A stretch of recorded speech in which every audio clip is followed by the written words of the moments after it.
अमित कुमार जी आप ही से करना चाह रही हूँ, आखिर ये क्या हो रहा है जेएनयू में? अगर भारत माता की जय के नारे लग रहे हैं तो आखिर क्यों आपत्ति हो रही है लोगों को?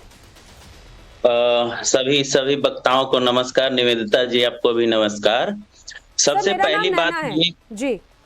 अच्छा नैना जी नमस्कार। मेरा ये कहना है कि भारत माता की जय से किसी को इनकार नहीं है, किसी को उससे विरोध नहीं है, ठीक है। हमारा ये कहना है कि यह जब आप ये कहते हैं कि यह इंस्टीट्यूशन, यह संस्था पब्लिक फंड से चलता है, पब्लिक के पैसों से चलता है, तो जो स्टूडेंट्स जिनका जो कंसर्न है, हमारा फीस संबंधित कंसर्न है, हॉस्टल के रिपेयरिंग से संबंधित मुद्दा है, पानी से संबंधित मुद्दा है, तो उसी जगह पर उन छात्रों को इन मुद्दों को उठाने की इजाजत क्यों नहीं दी जाती है?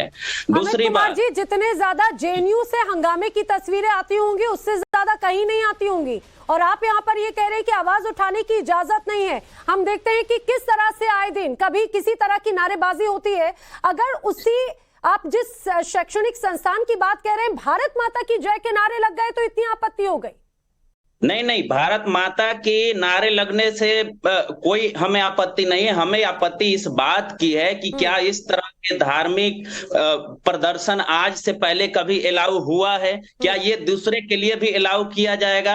हमारा ये कहना है कि भारत माता का मतलब रोजगार भी होता है। भारत माता का मतलब मुझे एक बात बताइए अमित कुमार, जब जेएनयू की दीवारों पर देश विरोधी नारे लगते हैं, वहां पर लिखे होते हैं, तब वहां पर किसी तरह से कोई छात्र संगठन आता है? मुझे एक बात बताइए, वहीं पर ही जब धर्म विशेष को लेकर नारे लगते हैं, भारत की संप्रभुता पर जिस तरह से प्रहार होता है, तब आपका कोई संगठन आता है आगे आवाज उठाने के लिए? नैना जी एक चीज का मैं करेक्शन करना चाहूंगा।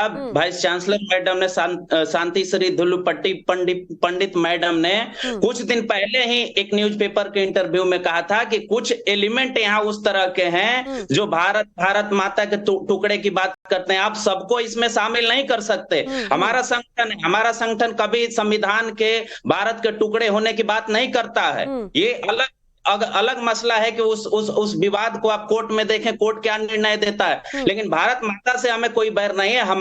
हमारा कहना यह है कि समानता होनी चाहिए। अगर आप भारत माता का नारा लगाने का वो करते हैं तो हमारा रोजगार, हमारा शिक्षा, हमारा तो जो उस पर बात कीजिए ना, उस पर बात कीजिए। आखिर क्यों इस तरह से जेएनयू को एक तरह से एक अलग तरह का अखाड़ा बना देते हैं, राजनीति का अखाड़ा बना देते हैं? वहां पर फ्रीडम फॉर कश्मीर के नारे लगाए जाते हैं, तब किसी की आवाज, तब किसी की कानों तक, जू तक नहीं रेंगती। मैं इसका जवाब लेना चाहूंगी एक बार निगत अब्बास से। निगत अब्बास, जिस तरह से बार बार इस बात पर जोर है कि जेएनयू जो है पब्लिक फंडेड यूनिवर्सिटी है, वहां पर भाई शिक्षा के अलावा सारी चीजें एक तरह से नजर आती है। हमने देखा कितने कई ऐसे खासतौर से कई ऐसे प्रबुद्ध जन हैं जो जेएनयू से ही पास आउट हैं, दुनिया के अलग अलग कोनों में सेवाएं दे रहे हैं, और उनकी भूमिकाएं किस तरह से रही हैं। वही इलाका, वही जमीन आज क्या बनती जा रही है? भारत माता की जय के नारों से उन्हें दिक्कत है। बिल्कुल नैना जी, और भारत माता की जय, वंदे मातरम, जिसको कहने में हर भारतीय का सीना चौड़ा हो जाता है। मैं पूछना चाहती हूँ, अमित जी यहाँ पर बैठे हैं, कि भारत तेरे टुकड़े होंगे इंशाल्लाह के नारे के साथ साथ ही कहा जाता है भगवा जला दीजिए। भारत के अभिन्न अंग कश्मीर को इंडियन ऑक्यूपाइड कश्मीर कहा जाता है, यानी पाकिस्तानी भाषा का प्रयोग किया जाता है।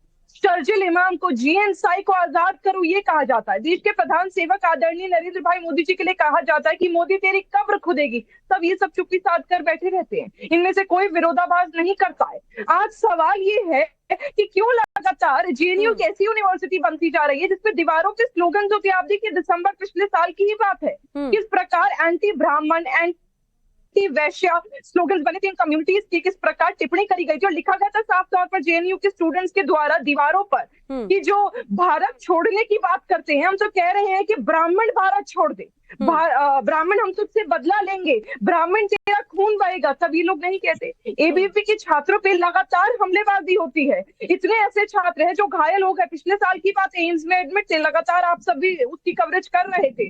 चाहे महाराणा प्रताप सिंह हो या शिवाजी महाराज हो, उनकी मूर्तियों को ध्वस्त कर देना हो, लगातार इस प्रकार की चीजें होती आई हैं। देश विरोधी ताकतें वहां पर जुटाती आई हैं अपनी ताकतें, और वहां के छात्र वो समर्थन देते भी आए हैं, लेते भी आए हैं। आप मुझे बताइए, भारत माता की जय, वंदे मातरम, विजयदशमी मनाना, ये कौन सा पाप है?